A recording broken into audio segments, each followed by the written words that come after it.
Xnel here, and today we got the Frigg guide. I've been having so much fun with this character, and I cannot wait to share with you all of the things that I've learned. Before we talk about the teams, matrices, there are a few key things you must know about Frigg. Frigg's skill is called the Fimble Winter, and it is this huge AoE attack, and it leaves a frost domain, which is a quite large AoE. When she does this attack, right at the start of that animation up to the end, she is invulnerable. She will take no damage at all.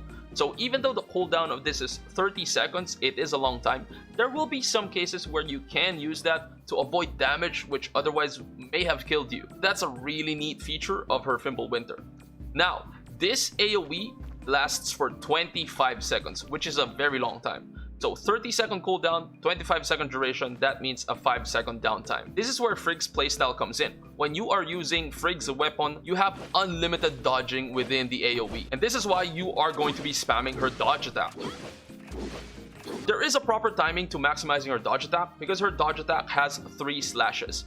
If you cancel the dodge attack too early, you might end up with only 1 slash or 2 slash. The 3rd slash won't go in, or if you cancel way too early, you won't even get any damage out. Now let's talk about why ice element weapons are going to be good with her. There's 3 benefits. One is of course the frost resonance. When you are equipping 2 weapons that are of the frost element, you get 15% more frost attack and 25% more frost resistance. The second benefit to using frost weapons with Frigg is that her skill, the Fimble Winter, will provide this huge domain of frost, and it gives 25% more shatter to frost weapons. So if you are in this AoE and you are using Meryl, she is gonna shatter like crazy. And finally, once you start getting advancements for Frigg, at her first advancement, she unlocks a new mechanic called the Frostiness Points. The Frostiness Points is something you have to stack up by dealing frost damage. It doesn't have to be the Frigg weapon that has to deal damage. Any other frost weapon can deal damage as long as it's within the frost domain. You will be stacking up the Frostiness Points. So if you start using your discharge skills with your frost weapons, which deals a ton of damage, you will be able to rack up the Frostiness Points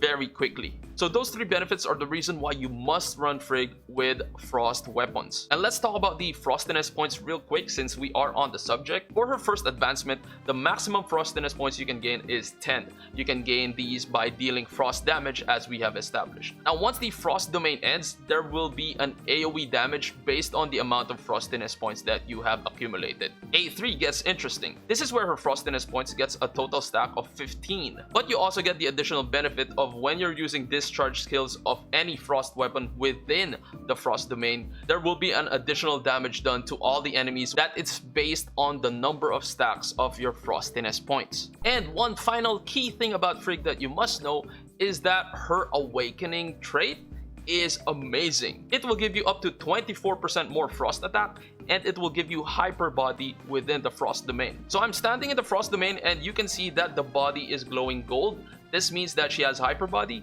and she is immune to any crowd control effects. She can't get knocked back, knocked up, stunned, frozen. It's insane! You can just continue your DPS with no regard for whatever is happening around you, provided that you survive the damage. So get all those gifts and give it all to Frigg so you can also turn gold and have no care in the world. Look at that. Gold, not gold, gold, not gold.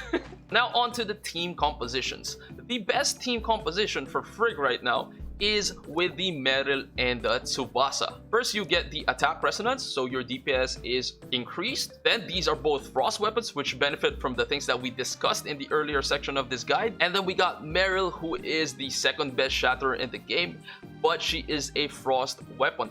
So her shatter in the frost domain is gonna get buffed. In my opinion, Meryl is a must in the Frigg team comp. While Frigg will be your main DPS, Meryl will take care of the shields so that you can do even more DPS. Tsubasa is going to be your damage buffer. With advancements starting at A1, she will be able to give you a damage buff. If you get Tsubasa to A3, this becomes even easier because if there are a group of enemies, you can get the maximum damage attack bonus from Tsubasa with just 1 dodge attack. So this is the team that I currently use, and I will be showing some gameplay as as well as general gameplay tips at the later section of this guide. The team doesn't have a healer, but it's not really an issue because of Meryl's first advancement. Whenever Meryl's weapon shatters a shield, you will gain 10% HP, and this keeps me topped up in Bygone Phantasm and Wormhole. But let's talk about alternatives. Not everybody has Meryl and Tsubasa, or if you do have Meryl and Tsubasa, you might not have the Meryl A1 for the heals, and you might not have the Tsubasa A1 for the damage buff. Or maybe you just don't like the playstyle of Meryl and Tsubasa. That's fine, you do you. So you can replace your Meryl with King, so that way you still have a high shatter weapon in your loadout, but then you have to use another frost weapon. So your Tsubasa, if you want to replace Tsubasa, you can also use Coco Ritter. That way you do have the Frost Resonance and you also have the heals. Or if you have Nemesis, you can keep Meryl and then change the third slot into Nemesis. So in summary, this is the best DPS team: Frigg, Meryl, and Tsubasa. You can change one of the other two weapons provided that you keep two Frost weapons so that you have the Frost Resonance. Meryl, you can change it to King or Shiro even. And Tsubasa, you can change it to Coco Ritter, Nemesis, or even Zero. Now let's talk about Matrices. I use the 3-piece pepper for Frigg because she is going to be on the field for most of the time, so it helps that she is faster at charging. I don't need her to shatter because that's Meryl's job, so this is what works best for what I currently have. You can also opt to go for the Sobek 3-piece. This will give you a lot more damage, but I do prefer the faster charging from Pepper because it gives me smoother DPS rotations between my weapons. Let's talk about the end goal, the best matrices that you have to be farming for. The 2-piece that is a must-have for Frigg is the 2-piece Huma. Unfortunately, I can't show you how this works because I don't have a 2-piece Huma, but let me explain why this is a must for Frigg. So Frigg's playstyle is the dodge attack spam. Now this 2-piece set inflicts a bleed with every dodge attack. The thing is, Frigg's dodge attack has 3 slashes and each one counts as a dodge attack. Now this 2-piece Huma set inflicts the very first damage tick of bleed instantly.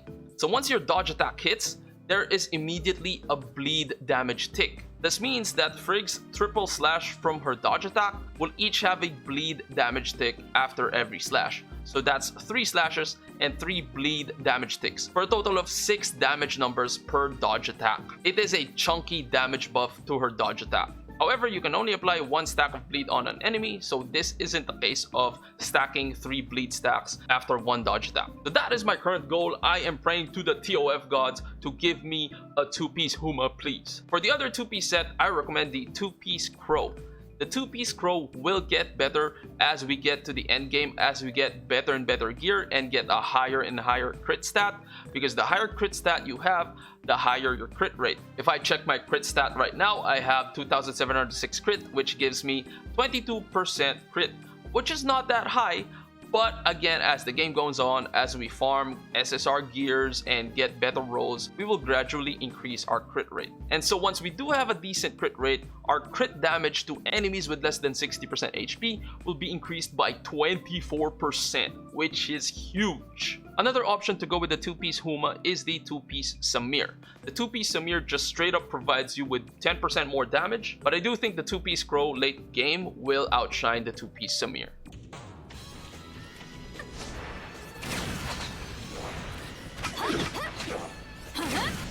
戦意よ集結せよ黄昏降臨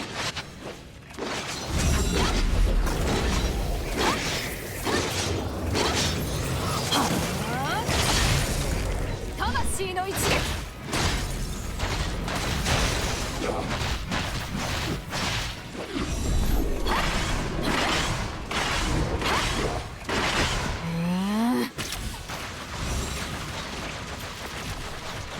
ここが貴様の終焉やっはあ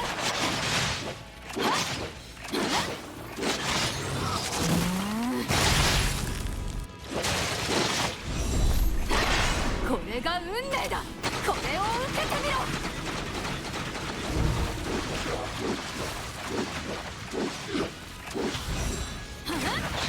黄昏降臨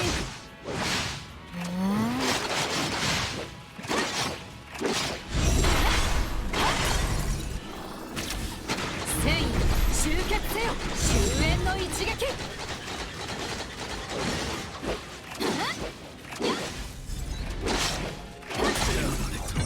That that is our Frigg guide. I hope you guys found it valuable, and if you did, make sure you hit that like and subscribe and share and all that good stuff. It really does help in terms of the algorithm. We are trying to grow this page, so I appreciate you guys helping out and hitting those buttons. I will be covering all the future Tower Fantasy characters, so be on the lookout for that. You can also join our community of Tower Fantasy players in discord.gg/xfam, and then finally you can visit my live streams at fb.gg/xnullph. I'll see you around.